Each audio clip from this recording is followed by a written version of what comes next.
Hello, everyone. My name is Mark LeDuc of SAE International's Engineering Events staff, and on behalf of the SAE Detroit section, welcome to part 3 of the Urban Mobility Series.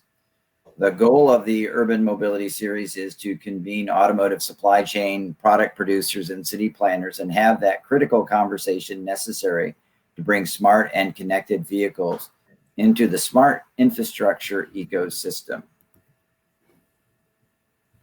It's a real pleasure to have this group of panelists talking on profitability versus societal benefits. And before we begin, I wanted to talk a little bit about the Detroit section and its goals, which is to generate local activities that extend SAE benefits to the 6,000 members that it serves. This is done through the section organizing events and programs such as the one we're doing today, as well as vehicle launch events, technical meetings, tours, societal events, and most recently, other virtual events other than this one. So to help to promote awareness for future members, the section also provides an SAE collegiate chapter at local universities and does educational STEM programming for K through 12. So before I turn the program over to Carla, I wanted to let you know the format of the discussion is a series of short presentation statements on the topic, followed by open discussion and then audience questions. As an audience member, your participation is critical to this session, so please ask your questions through the chat functionality located in the upper right on your screen. To provide your questions you are seeking answers to, please make sure to indicate whom the question is directed to, or just simply say all if you wish for the entire panel to answer. The other portion is to get to know you. We will be doing some polling. There will be 3 polling questions, and it's critical for our members on this panel to understand who you are and get your thoughts. That will help educate them in some of their answers. So please note when that comes up, the poll will drop down and you will get an opportunity to participate in those polling questions. So it is my pleasure to introduce Carla Balo, who is the president and CEO of the Center for Automotive Research, also a brand new grandma, so congratulations. She is a leader in engineering and vehicle program management with 35 years experience in the automotive industry. So most of you probably know Carla, so I won't continue on the introduction other than to say she's been a great friend and mentor to SAE, and would like to now turn the dais over to Carla. Thank you, Mark. Welcome, everyone. Today, we really want to talk about, urban mobility, and the title is a little bit misleading, profitability versus, social outcomes. And it's really not a one or the other. It's important that we consider all elements in our future mobility. And the slide here really demonstrates this mobility ecosystem and what the future could possibly look like. I'm often asked, what kinds of products are going to be available in the future? And, no one can predict that well, but I say all kinds. We want people to use everything from their feet, and some people need exoskeleton support. We're going to have still buses and public transit. There probably will be Hyperloop. And now, of course, we've got Elon Musk taking people to the orbit. There's going to be all kinds, VTOLs, et cetera. And we need to plan properly for that in our urban areas. And we need also to consider how we can provide mobility for all, access for all. And, that's really what provides opportunities for employment, opportunities for education, opportunities for healthcare. And as we just saw through the COVID crisis, we're not so good at that right now in providing that equitable transportation, in this case for healthcare, but in general. So how do you make a mobility ecosystem in our urban areas that really is fair for everyone? And how do you continue to adapt that as technology changes? How do you, use the data that comes from the connectivity to do better and analyze that data properly with the terabytes and eventually zettabytes are going to be coming? And automation also is going to play a big role, not only in delivery vehicles, but eventually in human transit as well. And when we think about some of the members of our population, not just the underserved from a cash standpoint, but the underserved from a disability, be it mental or physical disability, this needs to be inclusive and inclusive for all as well. And how can we use our technology to really make lives better? So I want to kick it off that way. And then I'm going to turn the baton over to Karen Lightman, who's the executive director at Carnegie Mellon, responsible for Metro 21. And she'll give us her opening thoughts. Karen. Hey, what a nice smooth transition. Look at that. Well, it's great to be with you guys here. It's a sunny day in Pittsburgh. I hope you guys are seeing some signs of spring as well. I'm the executive director of Metro 21, Smart Cities Institute at Carnegie Mellon University. And the role that we play at Carnegie Mellon is to take technology that's developed at the university, researched and developed at the university, and deploy it in co-creation with our deployment partners as well as our equity partners. We've worked mainly in Southwestern Pennsylvania. I work a lot with my co-conspirator here, co-panelist, Karina Ricks. And I'm happy to be here to talk to you about some of our work. On this slide, I highlighted, we've done over 60 deployment projects since our inception in 2015. And I wanted to focus on transportation and share some of the projects that we're working on right now. Much like you were talking about, Carla, is I think sometimes we get overwhelmed with the technology and we forget the people. And that's something that's very core to the work that we do at Carnegie Mellon, is that we focus on what we call the technology, the people, and then the policy. So it's the idea that we do these pilot projects and deployment projects with our partners.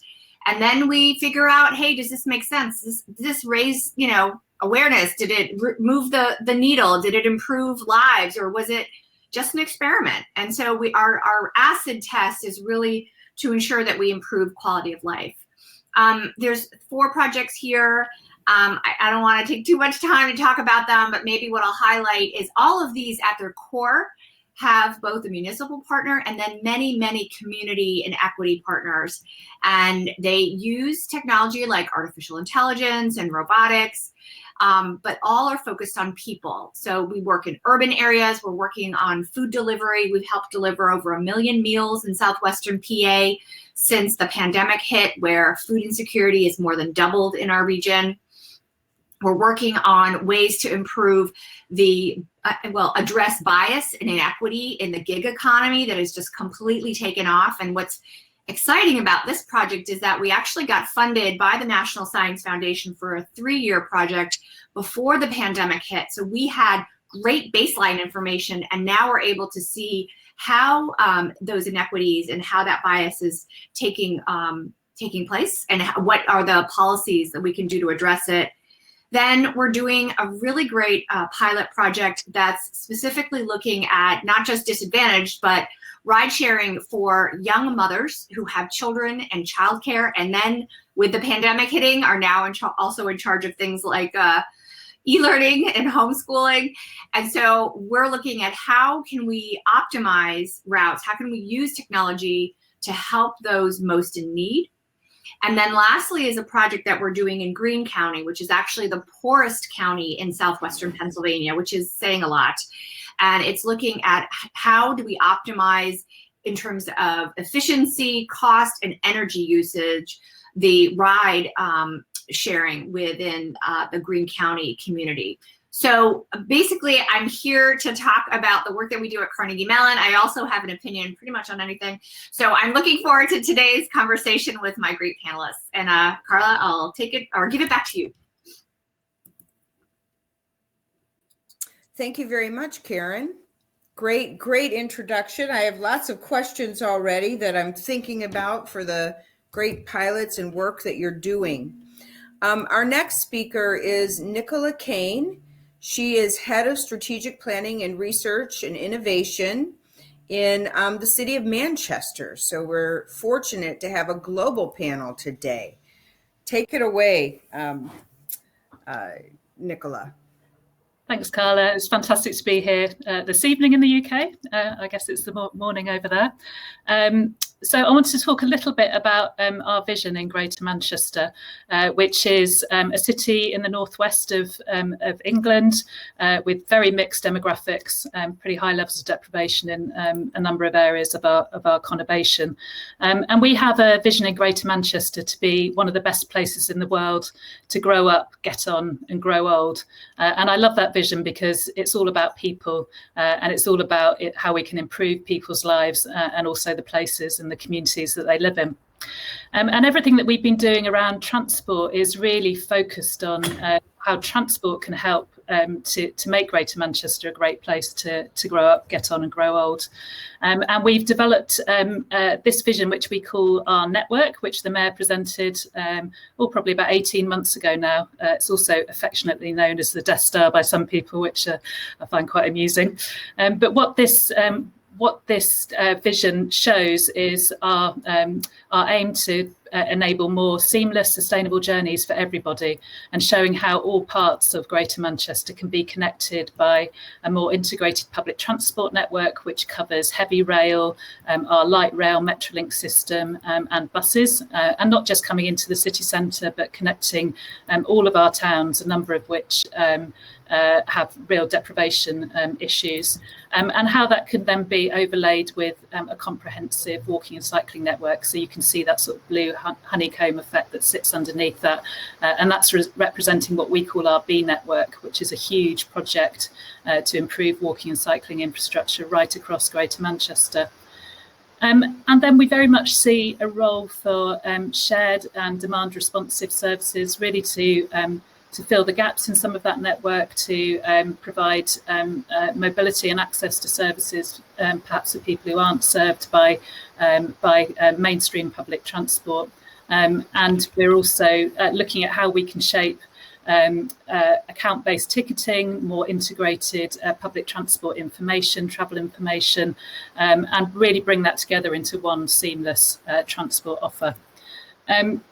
But as you can imagine, none of that is straightforward, and we have all sorts of challenges in the UK in terms of delivering that vision, from a range of different agencies and operators responsible for planning and delivering transport across the conurbation. We have challenges around funding and limited revenue funding to subsidise services, and capital funding that mainly comes from government and often comes attached with specific objectives. But our approach is very much to have that really clear and compelling vision. And by setting that vision, we have been very successful in making the case for funding, for starting to reform some elements of our transport system. And we're looking to reform bus services so the public sector can start to shape that bus network more effectively to support all parts of our community, and to help us to build back better from the current COVID pandemic. So there's a lot to talk about there, and I'm looking forward to getting into some of the detail and talking a bit about some of the more specific areas of work that we're doing in Greater Manchester to deliver this vision. Thanks, Carla. Thank you, Nicola. Great start. I have a bunch of questions. Can you just answer one real quick? How big is the square kilometers of the hub that you just showed us? That's a good question. It covers a population of 2.8 million people, Okay. so 10 local authority areas. So it's a pretty big sort of conurbation. Thank you. Our next panelist is Karina Ricks. She's the Director of Mobility and Infrastructure for the City of Pittsburgh. Go ahead, Karina.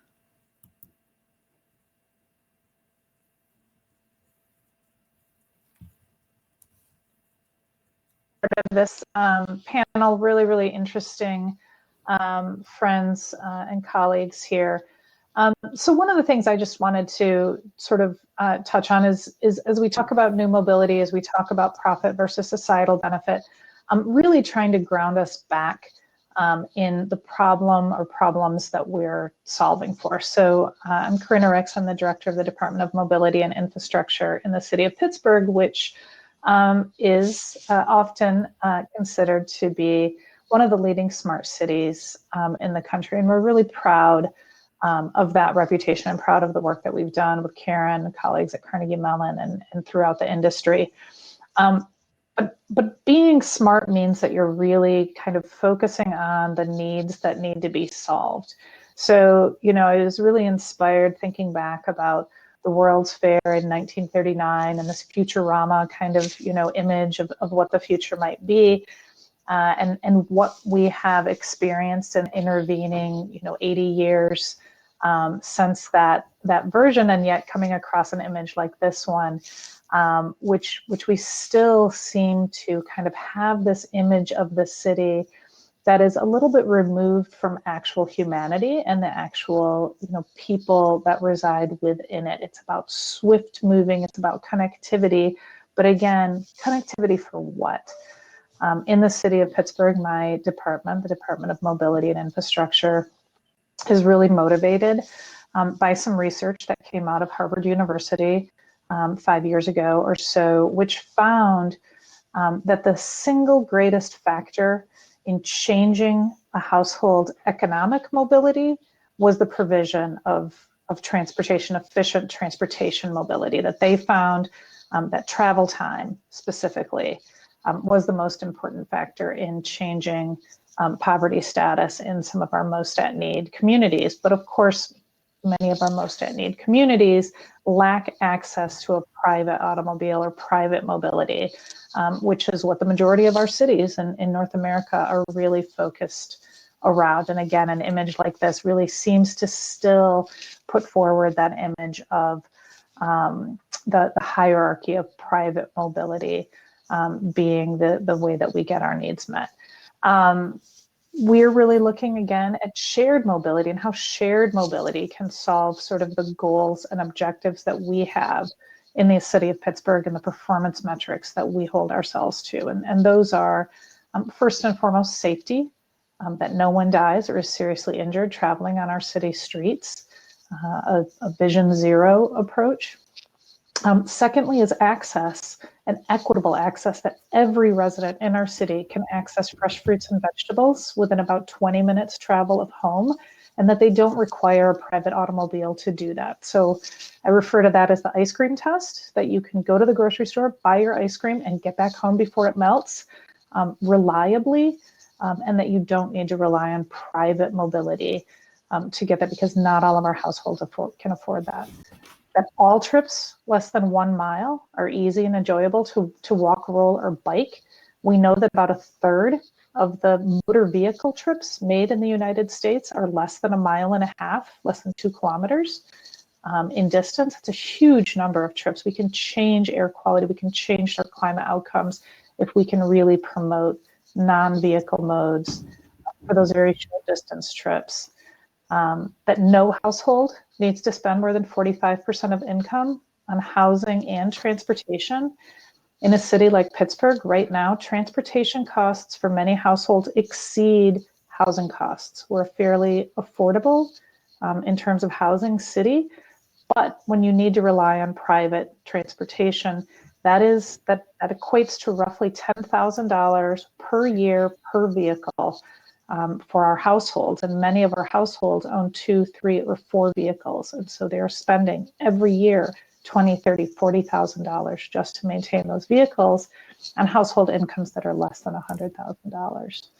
And then finally, that our streets reflect the values and pride of our city and our place. And so what is that image of ourselves and of our values that we want to put forward into the world? So as we think about new mobility, as we think about smart transportation, as we think about connectivity and services, these are really the kinds of things that we're grounding ourselves in to ask, is it just a shiny object? Is it just, some newfangled technology, or is it something that fundamentally solves these value statements, these problems that we're really focused on in our city? And so that's the lens that we're really approaching a number of these new services, new technologies, and new applications through.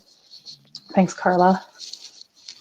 Thank you, Karina. I just loved hearing the ice cream test. I think that's something anybody can understand easily. And then the 45% we're seeing new and used car prices going up significantly and being basically out of reach of a significant amount of the population, which is causing a huge burden for those, and this 45% is quite a goal, especially considering what's happening. So again, that drive to not using your personal vehicle is really important.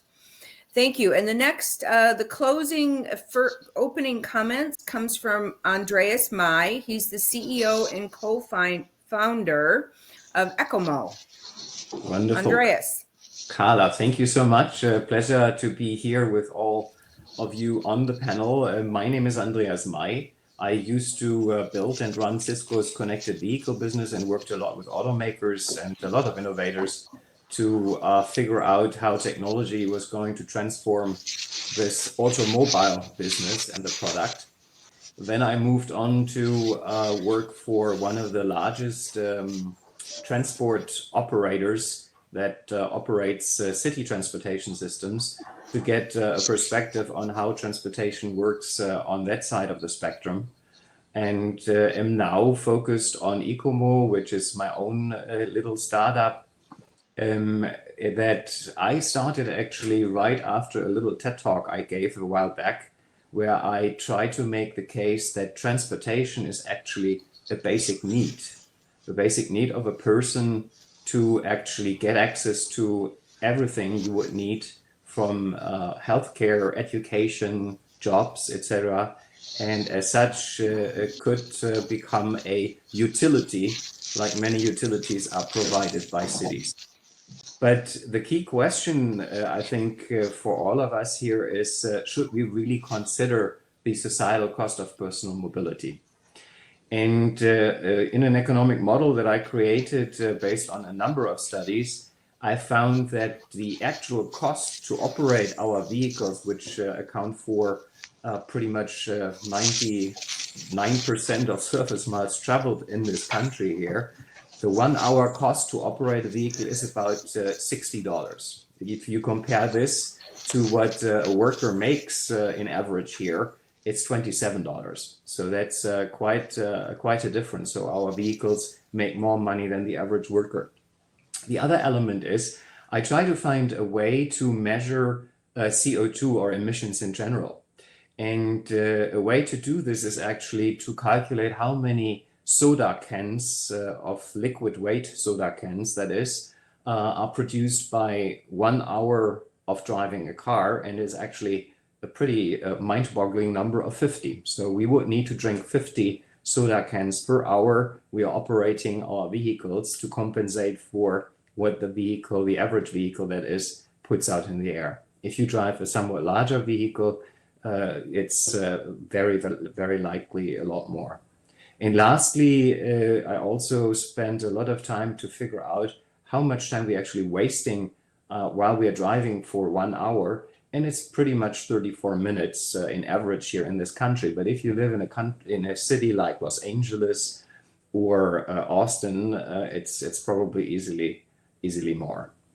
The second element of societal cost is, let's call it the opportunity cost. And if you look at what the average household spends, it's actually about 25% of the $67,000 that the average household has as a budget in this country, which is easily twice as much as people put aside, and that's the little egg here on my second screen, put aside for their nest egg. Yeah, so whatever we pay for social security, whatever we pay for or put into our 401k is a measly half of what we spend for transportation. And thirdly, if you now factor in the indirect costs that we are also paying indirectly for driving a car, which costs us out of pocket today around about $9,000. That's inclusive of parking in my case here.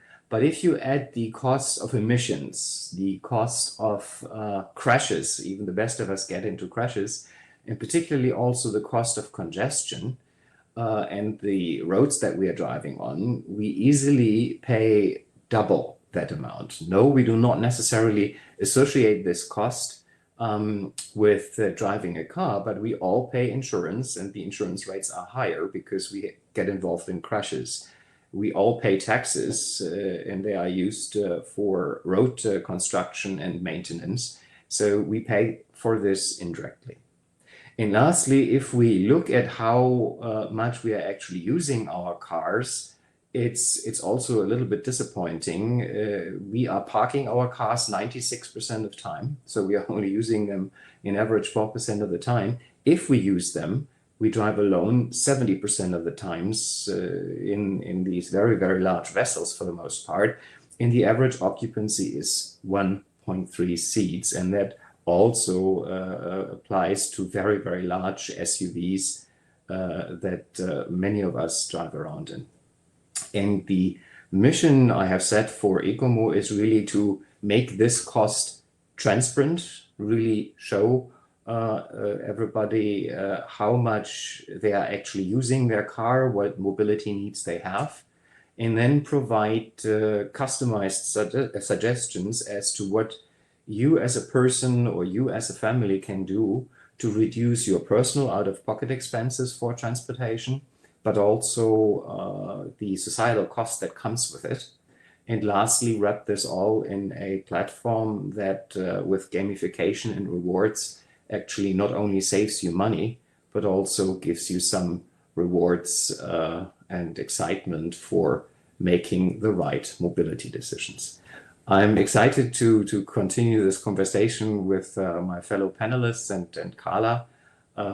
This is really a topic that is very dear to my heart. Thank you, Andre. I'm going to get right into questions. I see that 2 have come from the audience. So just a reminder, if you have questions, please put them there. I'm reviewing that column on the screen here on a regular basis. So what I wanted to do was kind of tee off a little bit on the public transit side and give people an overall understanding of, how are our transit agencies funded? We know that they run on shoestrings and often are not profitable. Is there a way that we need to think about urban mobility in a different way so that we have different ways of funding and or that we can actually provide more funding to the public transit that exists in our cities? And I suppose it's not just cities, but in the urban areas, but we probably should be talking a little bit more about suburban or even ex-urban rural areas. But right now, let's focus on funding for our public transit. And I think probably the best person to kick us off is Karina on this public transit issue. And then I think I'll turn the baton over to Karen. And then I think it'd be interesting to hear what Nicola has to say from a overseas perspective. So Karina.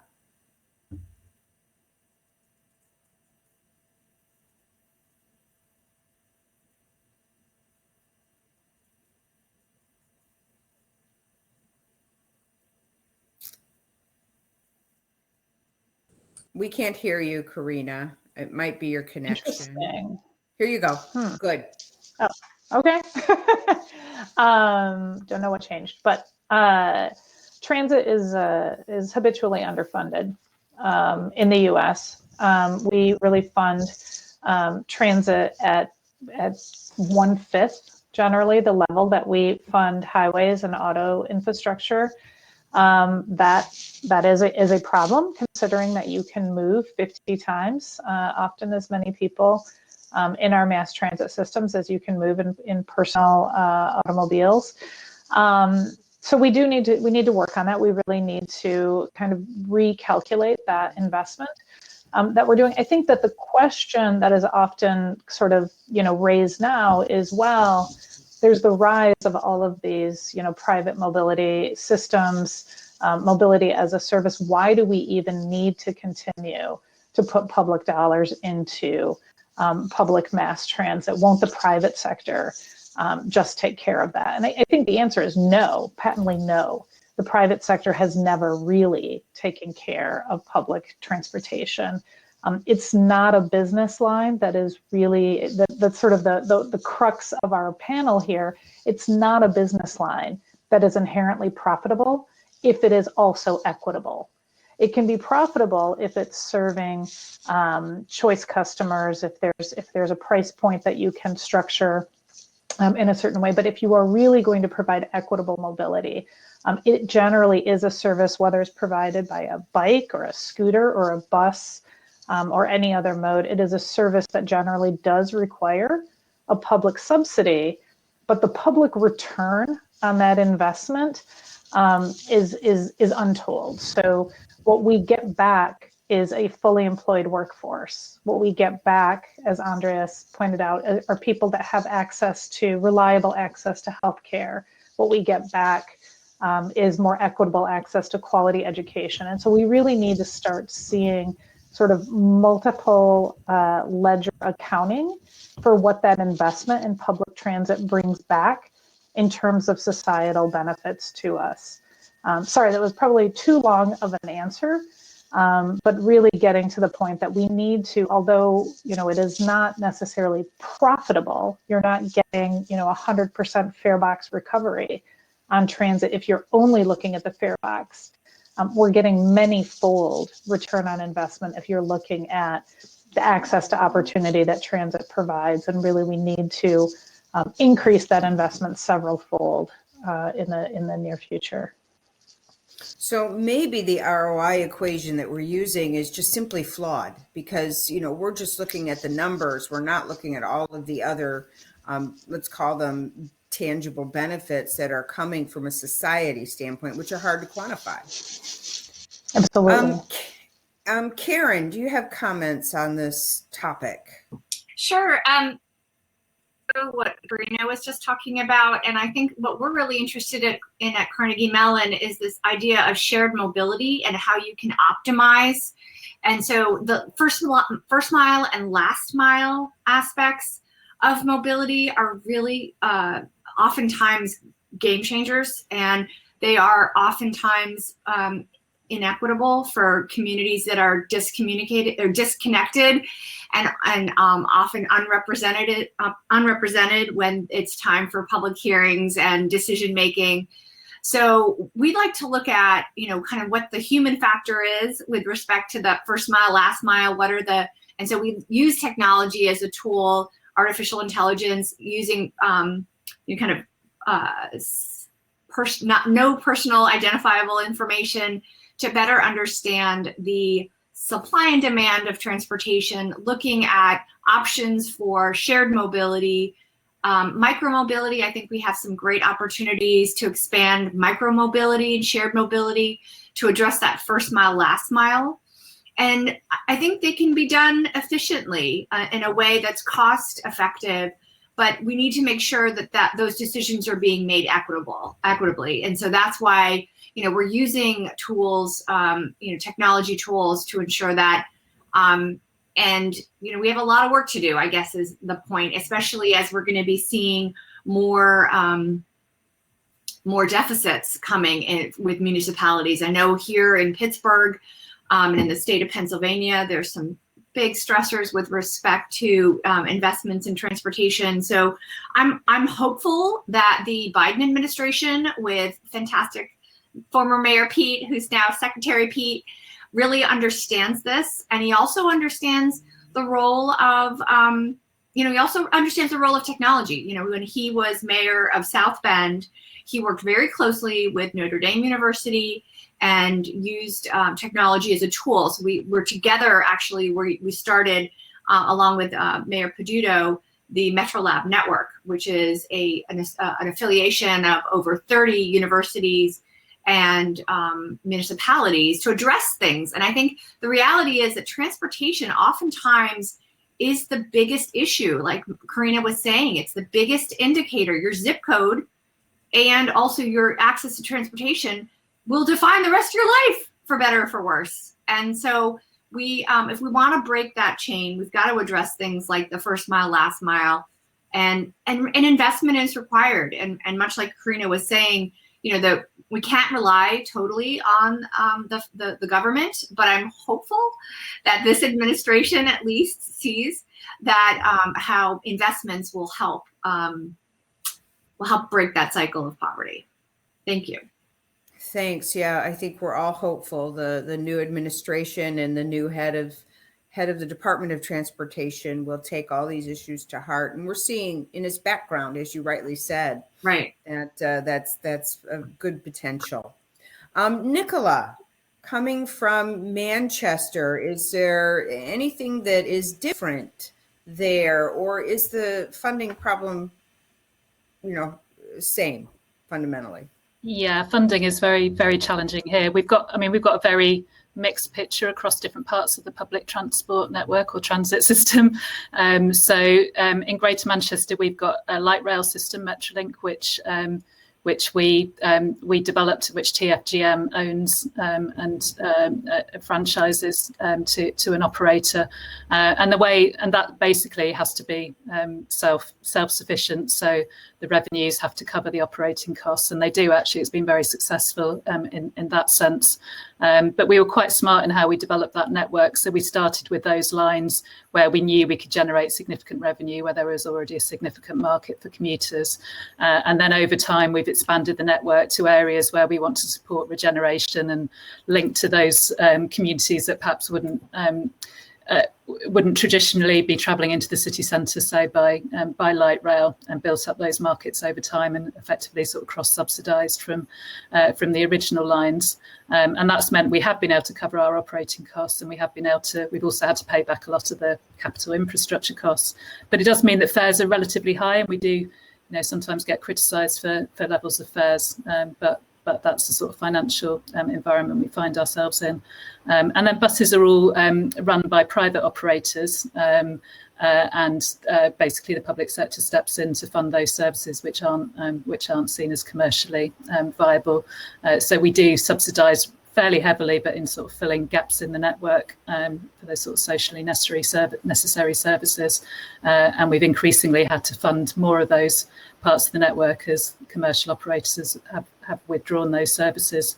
So in Greater Manchester, we're looking to reform the bus network, and we're going through quite a long legislative process to make the case to look at whether we should move more to a franchising model, which is what London has, but no other part of the UK has at the moment, which I think brings into question again the role of public transport and the degree to which it's a public service, and as others have said, that it delivers a whole range of much wider benefits. So should we be willing to invest in it as a public service for the social inclusion and the economic inclusion benefits that brings? And that's very much a live debate in Manchester at the moment as we look at bus reform and what that would what the cost and benefits of that would be. Thank you.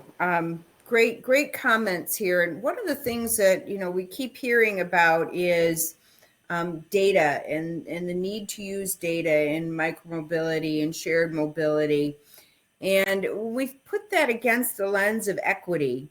We know that there are some parts of our population that access to data is very limited. Maybe they have a cell phone, but a very low ability to use data. They may run out of data by the 5th or 10th of the month. And then in certain rural areas, they may not have broadband at all. I know I have a child that lives in the Upper Peninsula of Michigan. He's on satellite Wi-Fi. Most of the time I can't reach him. It's almost impossible. So, we have parts of our population that are cut off from the ability to use data easily. How does the data and access to data fit into this, and what are we doing regionally? I'd kind of like Karen to maybe kick us off, and then I'd like to hear what some of the studies that Andreas has done in the realm of on the money side and data side that might help us understand the situation better. Yeah, no, you actually hit on a really important point, and I think this is something that when we're working at the university, and also working with some of our partners, will say, well, let's just get an app. Like, that'll solve the problem. And it's like, well, what you're assuming is somebody has a smartphone, and maybe somebody who is elderly, like my dad, who's 90, doesn't have a smartphone. B, that they have data that they're willing to use for that app. And B, that they have, like you said, reliable access. And then, so this brings up the issue of broadband. And in many ways, broadband is the new mobility that definitely became clear during the COVID pandemic, where your son probably was not able to telecommute or telework because there was no reliable broadband.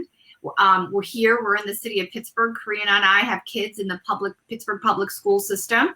They've been remote since last March. Thankfully, I can afford to have, we upgraded our broadband. Lots of families can't. I use telehealth. All these things we should not take for granted. So the equity issue is very tied into broadband, and that's related to your point about data. So those data points are oftentimes biased, and we don't realize that. So that's why this gig economy project that we're doing is so critical, is if there already are implicit biases in the data that you're using to make policy decisions, then you're making wrong decisions, because it's sort of this garbage in, garbage out mantra. Mm-hmm. So I think, this year has been a crazy year, right?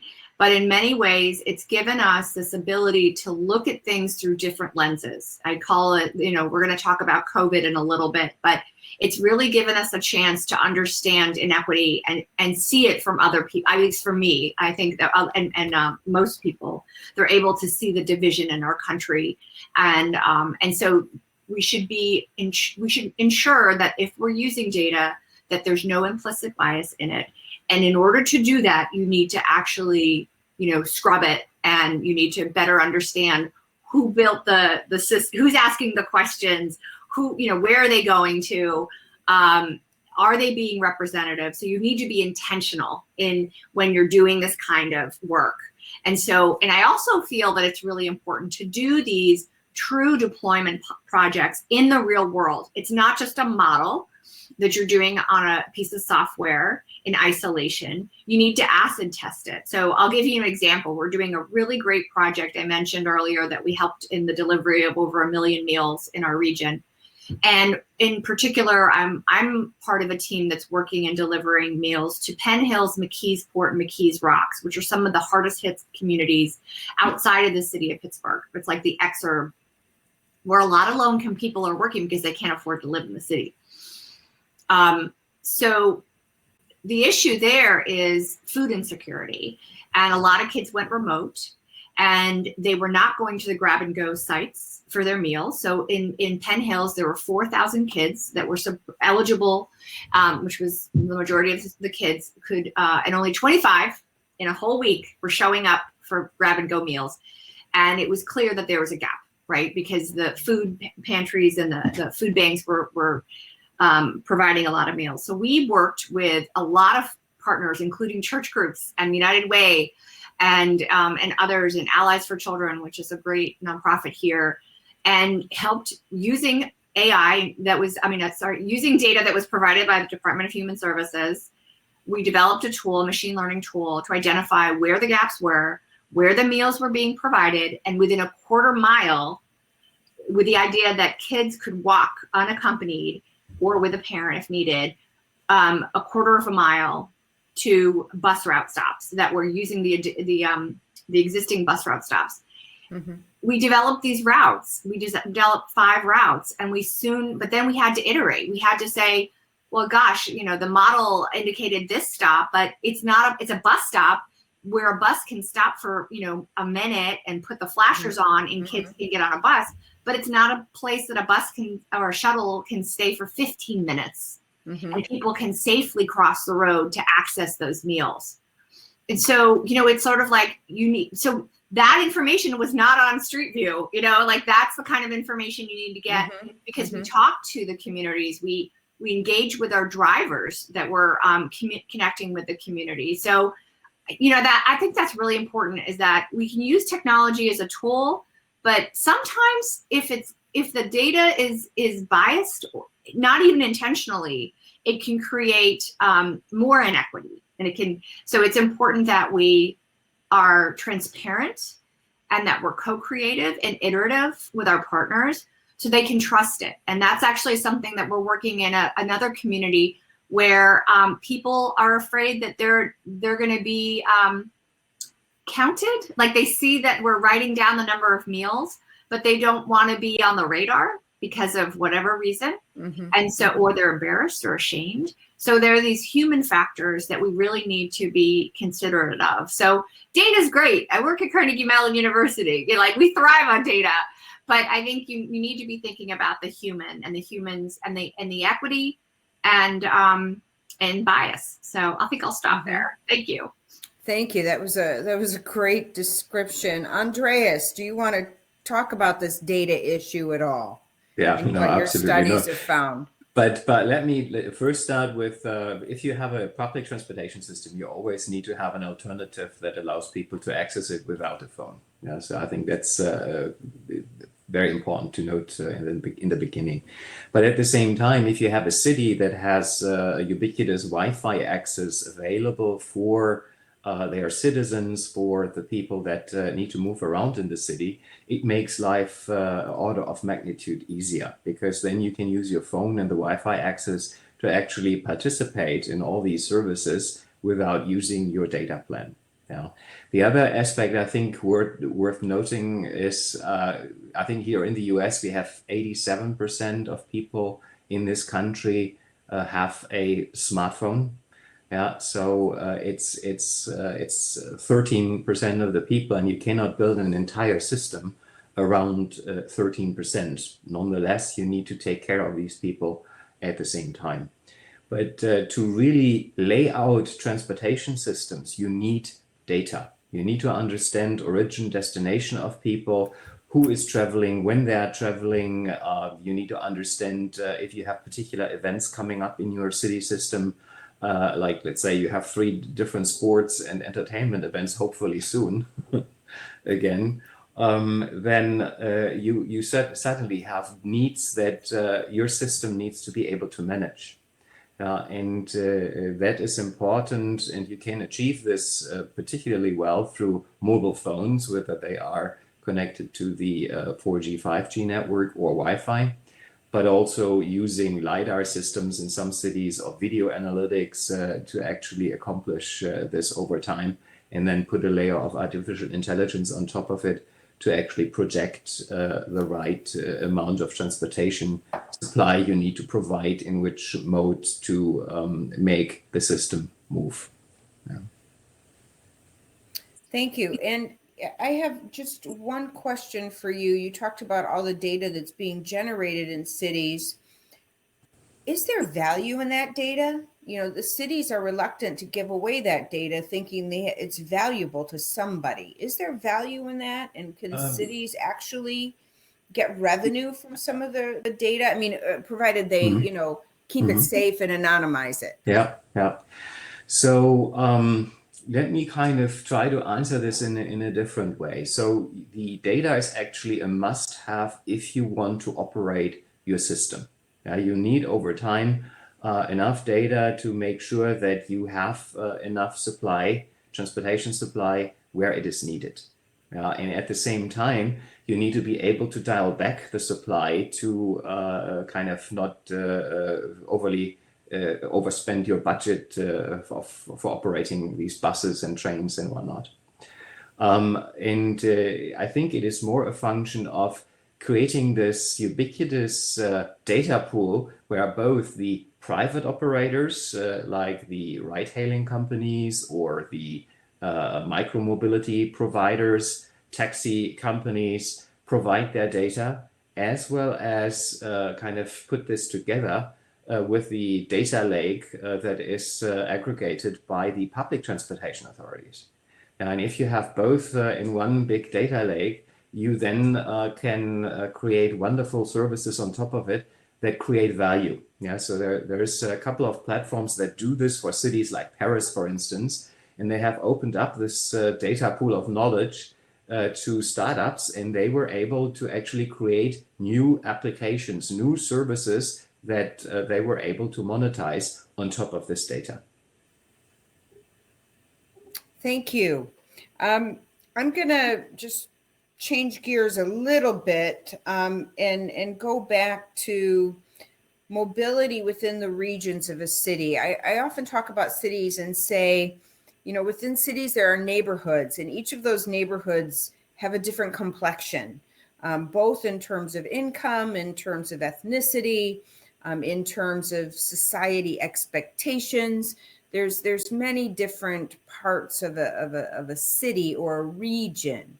So if we expand it out to the region, then we get into some of our bedroom communities and exurban, suburban areas. And, the question is, what can we do to improve the mobility throughout the whole ecosystem or regions of the city? And I want to turn this to Karina first, then to Nicola. As we looked at it was placed in the chat box. I mean, the area of Manchester is huge, about 4 times the city of Detroit, for example. But Karina, within your, the infrastructure of Pittsburgh, there are many suburban areas and many different kinds of areas. So how do we think about that comprehensively and try to provide that, ecosystem for all those different unique communities? Yeah, I think some of what Karen also was alluding to is that we do need to really think about this last mile connectivity, and it is also about choice. I mean, that is something that we do need to respect. We are the northernmost major city of Appalachia, and that means that we have many communities that are fairly remote, even within an urban area. So they are down in the hollows and somewhat removed. It's very difficult to provide high frequency, reliable, fixed route transit service of a high enough frequency that would really serve the needs reliably of those folks. So, to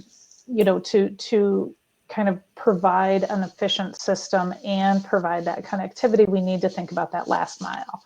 So how can we connect them, maybe more than that typical 5-minute walk, but literally a mile, and what are those efficient modes? So looking to an integrated system, not unlike what Nicola described in Manchester. We've started an initiative here that we call Move PGH. And this was, we think, it's a fairly innovative call that we put to the private sector, in which we said, dear private sector, organize yourselves into an integrated system. So rather than having to make the users of our region navigate a dozen different apps and an equal number of different services and set up their own profiles and payment platforms and all kinds of other things in order to use each one of those services separately, we wanted them to come as a single unit into a single platform where users like Karen's 90-year-old father and others can learn one platform in which they can unlock a diversity of different mobility needs, so that they can, when there is a trip that just needs to have an automobile to make that trip, there's a shared car in that system that's available to them. When they can access it by, transit, including a transfer or two, they can navigate that through all of the transfers and transit modes that are there. If they want that last mile by way of a scooter or an e-bike or some other mode in that way, they can access that platform through there. So we're working on that now. We think that really will be a game changer, so that, truly in this shared economy that we're pursuing, that you don't need to possess your own personal device of all of these different flavors, or only have available to you the transit service. We're giving you this cornucopia of different mobility modes through one platform, through one means, and then sort of the holy grail that we're really working on, have not achieved yet, but that we're working toward, is fair integration.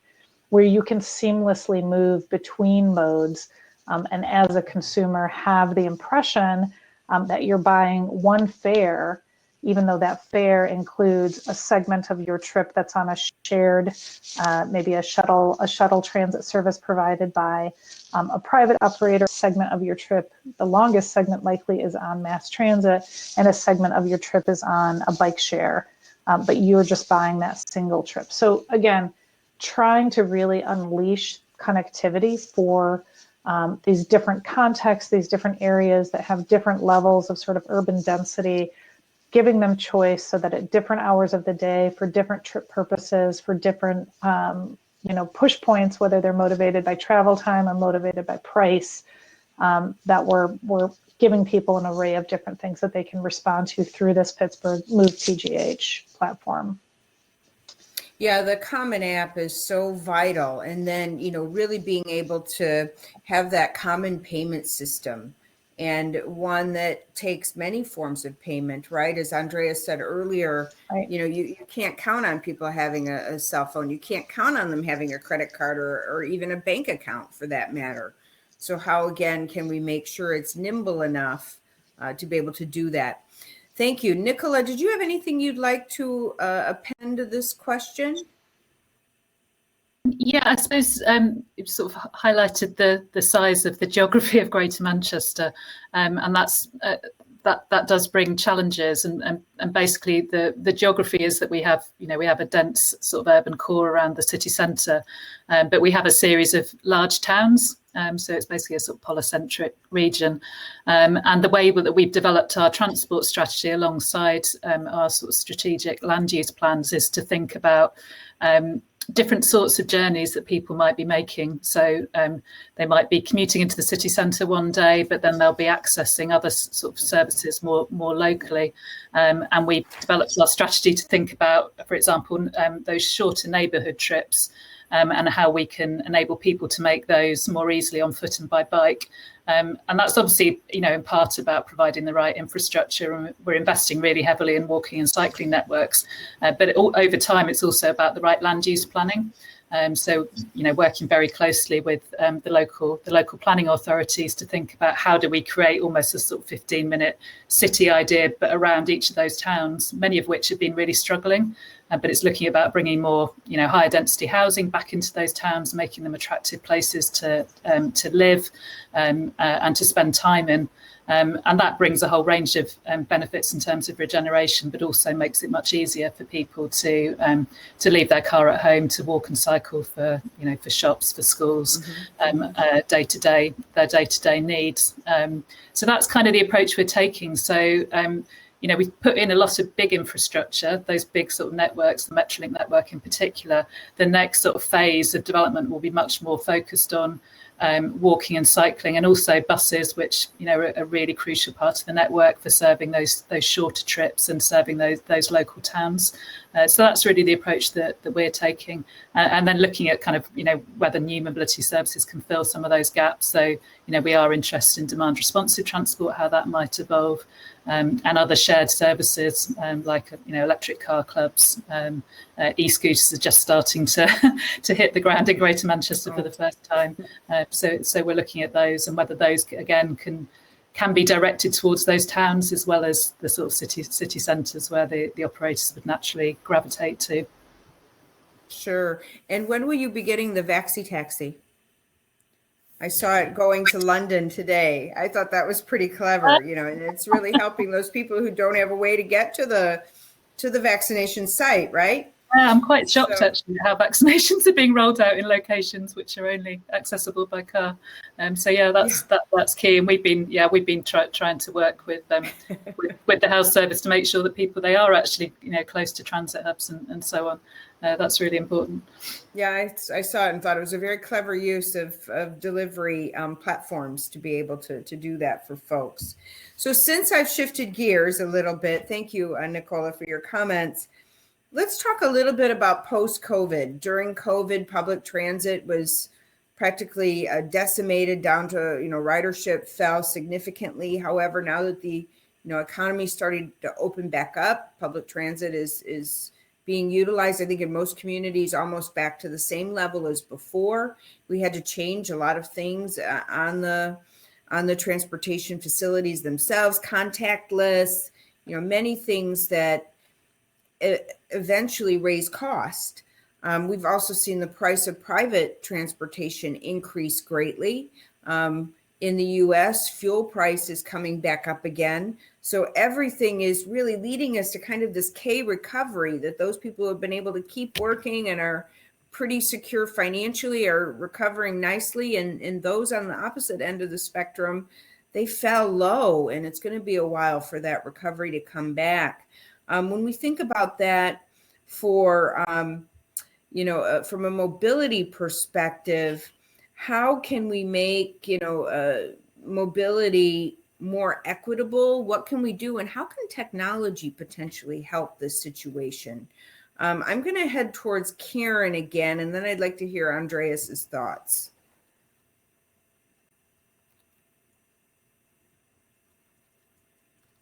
If Karen is with us. Okay. Hey. The other thing that I think is interesting is, didn't we have like the highest fatalities? Indeed, because people drove like crazy because the roads were open. Well, I think there were open, and then there was just this, I don't know, road rage. Maybe people felt like, I just was on the Pennsylvania Turnpike over the weekend, and I was like, I'm going 70. The speed limit is 70, and that guy just like zoomed right by me. So I think it's been an interesting year. But in terms of, I'm hopeful. We've looked at some mobility options in connecting some of those disconnected communities that Karina was talking about. Here in the Hollow in Pittsburgh, we've got a lot of these disconnected mobility disconnected communities. And we actually, it was Deloitte actually did a really interesting report on transportation post-COVID. And then, considerations of COVID. And I'm hoping we can do more of this touchless, that will be, I think, a trend that we'll see moving forward. But again, we've got to ensure that it's done equitably, not assuming everybody who rides a bus has a mobile phone, because a lot of people don't. Mm-hmm. So how can we use, and I love, the concept that Karina is talking about that we have here, Move PGH, I think is the new acronym for it, where it's one card, it's one access card, and it can take you everywhere. I dream of when we can use it for water taxis going across from the Point to Station Square, and then getting on the T, and then, being able to get around our region with one card so that we don't need an automobile.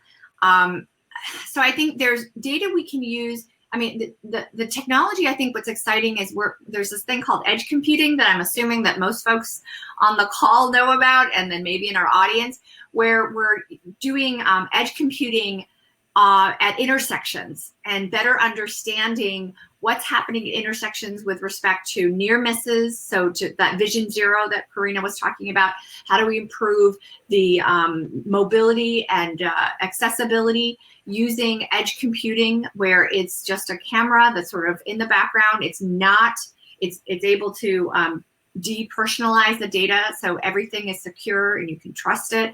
And how can we use that as a tool to better inform mobility, better inform safety?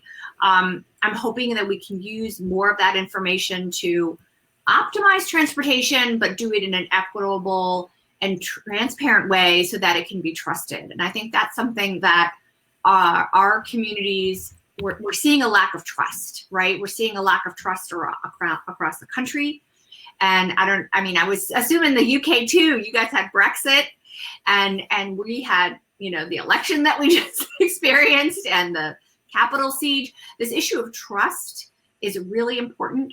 So I'm hoping that moving forward in transportation, that we can have options, and that the community that is most in need of those things for first mile, last mile, as well as, getting to and from jobs, getting to and from job training, that we can create modes that are trustworthy. So my hope is that technology can help inform that, and the work that we're doing at Carnegie Mellon definitely speaks to that.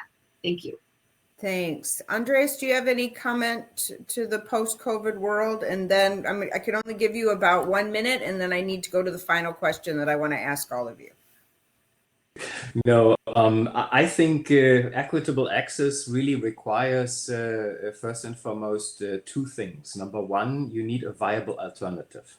Yeah, so if you think about the affordability of cars for some of the people who are less fortunate, they simply cannot afford a car. So they need a viable alternative economically, number one, and also from a convenience perspective. And the latter actually requires that you lay out the system in a way that Karina was just explaining earlier, where people have an alternative. They can get from point A to point B in a convenient way without spending 2 or 3 hours hopping from one mode to the other. And I think those two things are mission critical. And on the first one, on the economics, I think we also are in dire need of a new business model. Yeah, because if you think about every mode of transportation, yeah, we established that public transportation is subsidized 67%. We established that we are paying an average 25% of our budget for cars. It's very expensive. Uber or Lyft or any of the ride-hailing or microtransit companies, they don't make a profit. So we need to find a way to wrap this around in a new business model, maybe a subscription service like they do in Bordeaux, where you get access to the entire system by way of paying a monthly fee, and whatever you need in excess of the standard kind of mode that you are using or the standard number of trips you're doing, you need to pay extra for. I think we definitely need new business models, and hopefully maybe one of the big ones, whether it's Amazon with Prime or Apple with Apple One, adds mobility or transportation as a service to their packages. Thank you. And I'm going to keep you on the screen here because I'm going to have you answer the question first that I'm going to ask next. One of the polls was about mobility as a service, and the vast majority of people on this call are believing that mobility as a service will come back 100% as soon as the vaccinations happen. And as you just said, they're not profitable in general. What are the challenges, both environmentally and socially and profitability wise, in implementing mobility as a service? And what are those areas that need to be improved to really make it work? And that's the question that I'm going to have for everyone as we close out the session. So first and foremost, I think in the physical world, we need to have a working transportation system that is integrated and seamlessly actually allows you to hop from one mode to the next. That in itself is a very big challenge because a lot of the cities we are looking at today have a very fragmented governance structure. So each mode is managed by a different agency, and just to do a holistic plan that actually covers both the city center as well as the suburban areas is a Herculean act, essentially. So that's in the physical world. Then in the digital world, you definitely need a platform that gives the people access to see what is available to them and how they can get from point A to point B. And lastly, to allow them to pay for it on the same platform so that they do not have to pay 3-4 different tickets to get from point A to point B. So this is the technology aspect of it. In coming back full circle to the business model, I think we need to find new business models that, for instance, charge for people who use our systems inefficiently. Think single occupant vehicles, or think about wrapping it into, let's say, what people actually try to do at the end of the trip. If they are going to a store, can you wrap the transportation cost into whatever you're doing in the store? Actually, Google has a patent on that very topic that allows them to kind of essentially provide free trips to a store as long as you consume a service or a product there. I think these are the three elements: the physical, the technical, dash payment, and then be more creative on the business model front.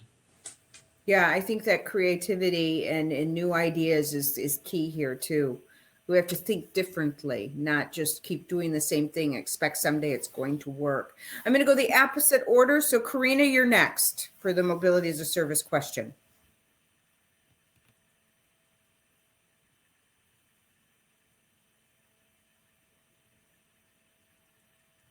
We can't hear you again. Can you hear me now? Yes. Okay, great. Well, I mean, I think that we've just in the interest of time, I think that we've already kind of explained how Pittsburgh is really approaching mobility as a service, that what we're trying to get toward is really integrating these different modes together so that they can, what we're trying to get to is an alternative to private vehicle travel, and really broaden the availability of these services to all people. So we think that there's great promise in it. We think that, making it available and understandable and legible to a variety of different people is really the way to go. We definitely, are working on some pilots similar to what Andreas indicated, to try out sort of, universal basic mobility. We're doing pilots on universal basic income here in Pittsburgh, but also how do we pair that with making sure that transportation and access is not the insurmountable barrier to household access that we need. And we think that mobility as a service is one way to do that. Thank you. Nicola, I keep hearing about these intrinsic benefits too. I think that's a point that just has to be stressed as we go forward. Go ahead, Nicola. Yeah, I mean, I'd agree with everything that's been said so far. As Andreas said, without the sort of the right integrated, infrastructure and physical services, then it's going to be very hard to deliver mobility as a service. And that's one of the big challenges that we're facing. But we're hoping if there's sort of reform of bus services in Greater Manchester, then we can integrate those with our light rail system, with things like our bike hire scheme. And it will sort of be, adding on different services over time as and when. But the regulatory environment is really challenging, and without the right sort of integrated kind of fares and pricing system sitting behind it, that's also challenging. But I am interested, to look at kind of innovative ways of maybe, linking mobility as a service to recovery. So can we link up sort of offers around transport with supporting local businesses, for example? And I saw the idea of walking as a service with some research that a British academic had done, and I think that's a really interesting concept for encouraging people to walk to local businesses, and there's some kind of offer attached to it, and we start to kind of actually see walking as part of a mobility as a service offer, which would be fantastic. Absolutely. And I think we have to think about incentivization and sometimes even penalty, although I tend to like the carrot side better. Karen, your closing comment, then I'm going to turn it back to Mark. And I know we're a little over, sorry. Yeah, no. So I've decided I'm going to take Andreas's idea of I will willingly test the ice cream theory by having Millie's ice cream transport me by shared vehicle for some of the best ice cream I've ever had, and and test that it will get me home in time, because I do actually live in a bit of a food desert. No, mobility is a service, I'm all in. But I think the issue is going to be trust. And so we need to build that mobility as a service needs to be transparent so that people think, oh, this isn't just for the rich white elite. This is for me. This is going to benefit me and my family. So with that, I'll leave. Think about the humans, I guess, the human element. Absolutely. Mark, sorry I went over. I need to turn this back to you for final comments. Thank you so much to the panel. It was great. I was just going to echo the same thing, Carla. Thank you all very much. Great conversation, really beneficial to hear all of this great insight. Just wanted to throw two more items out at the audience. Is next week we are doing a moving innovation forward. You can see on the screen we have 4 outstanding women executives. Carla is also going to be doing an outro of that. So we have 2 new books that have been written, one in Aero and one in Auto, on women's insight regarding moving innovation forward. And then last but not least is certainly this is the third of a 4-part series on urban mobility, which will conclude next month, April 14th, where we will have a conversation on public-private partnership as part of the Leadership Summit. So we wanted to kind of put that in full circle. So we thank all of the audience for their time. Again, thanks to everyone who participated as panel and moderator. We greatly appreciate it, and we wish everyone a great and wonderful day and safe journeys to where you're going. Thank you.